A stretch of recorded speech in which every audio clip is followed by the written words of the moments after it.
Okay, today we're very fortunate and we're very excited to have my guest over here, Miss Teresa Cargill, who is the chair of this amazing sort of rescue only for French Bulldogs called the Phoenix French Bulldog Rescue.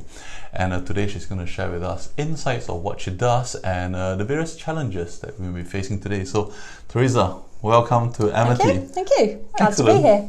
Good.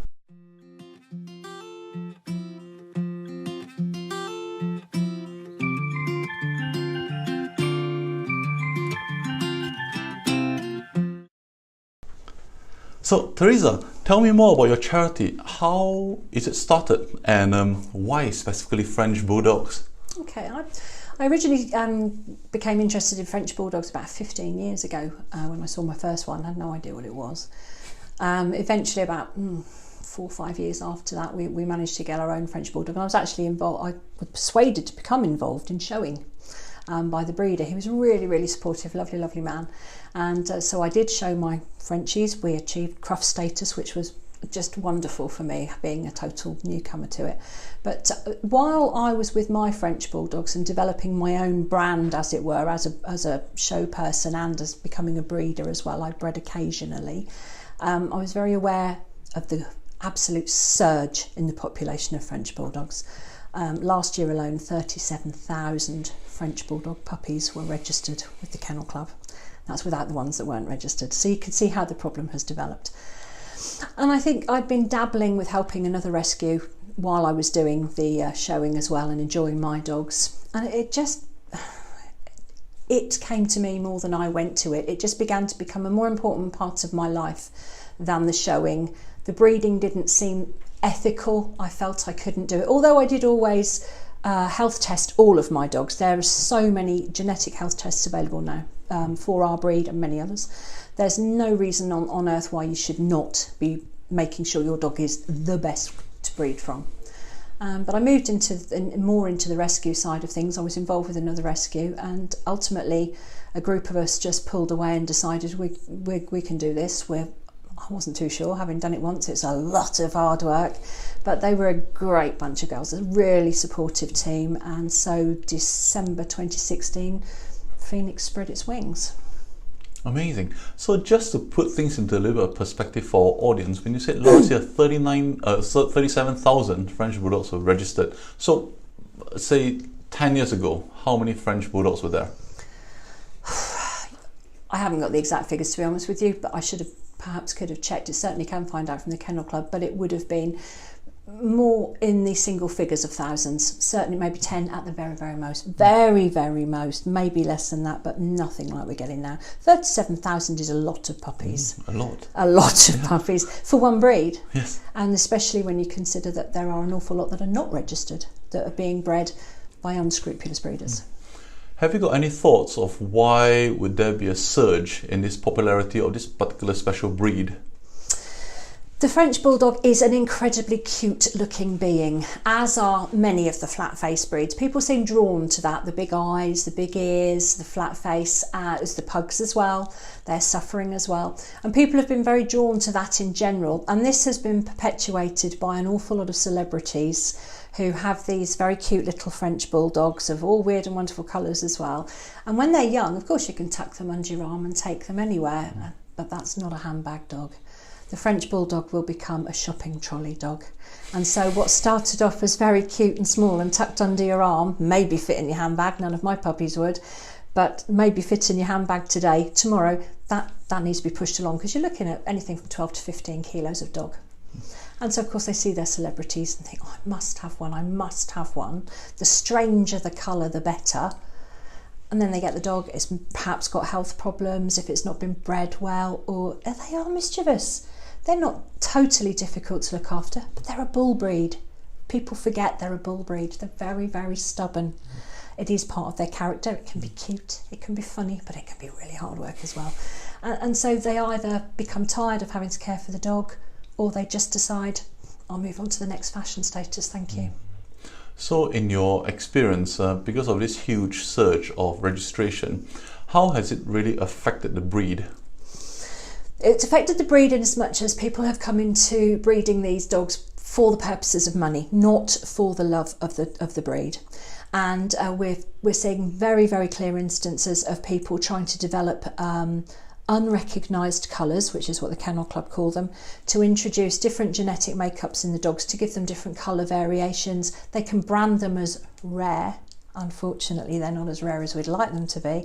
But what they forget is that with those genetic changes come other issues as well, very many of them medically based. And so while the dog may look different, which they like, it may not be correct inside either, and they might not be able to manage those circumstances when they have to see the vet and pay you lovely people lots of money. Only for the right value. Of course. For the right value.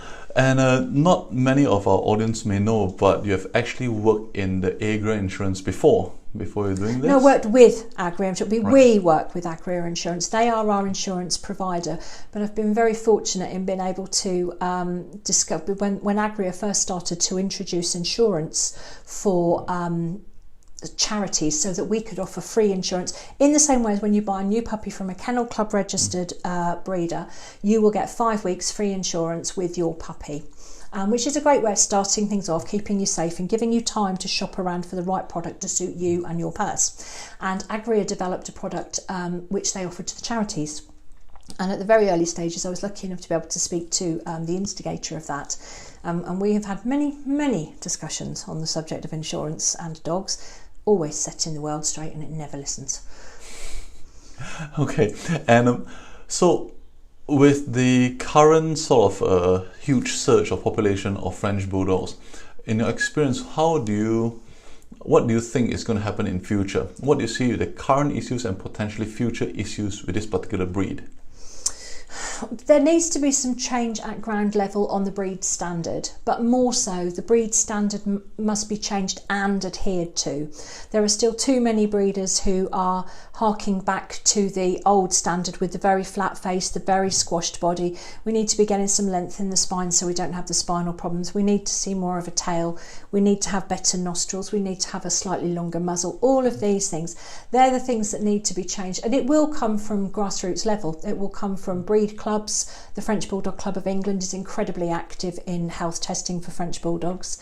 You can genetically test for aspects of brachycephalic obstructive airway syndrome, better known to most people as BOAS. If you have an affected dog, don't breed it. And that's what it's about. It's the education of only breeding the very best and the right dogs to go forward to improve the breed.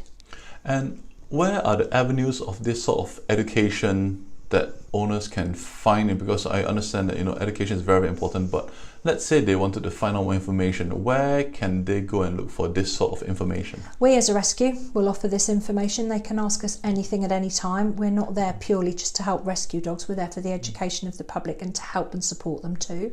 And the French Bulldog Club of England for our breed is superb with health information, and I would always recommend they go to them. There is also the Midland and Northern Counties French Bulldog Club and the Scottish and Pennine French Bulldog Club.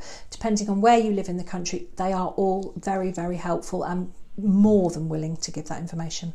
Just to give us a bit of an idea, like how many French Bulldogs do you rescue as under Phoenix? Like example. When we first started, in the first year, we did somewhere in the region of, I think it was about 110.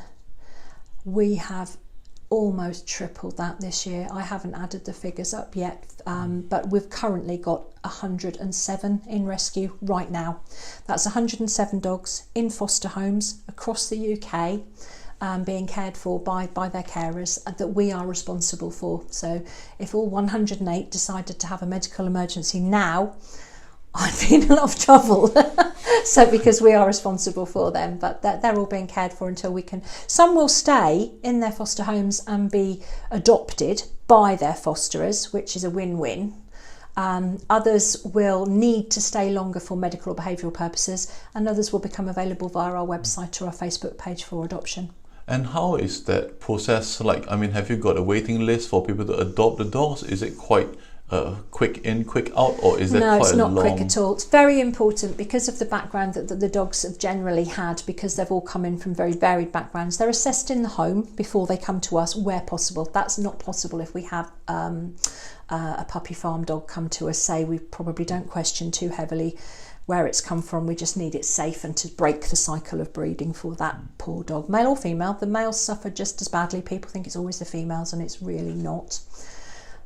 So we will take that dog in and assess it, and we need to know what kind of home that dog needs. So for our people wanting to adopt, we don't have a waiting list. We ask people to apply per dog and tell us why they want to adopt that dog. Why are they special enough for that dog? We need them to sell themselves. It's like a CV. It's like a job interview. You wouldn't go to a job and say, well, you've got a job, I want it. Why should you be given it? And that's how we are with the dogs as well. Fostering's more general. We can do a match up and you foster and are assessed in advance.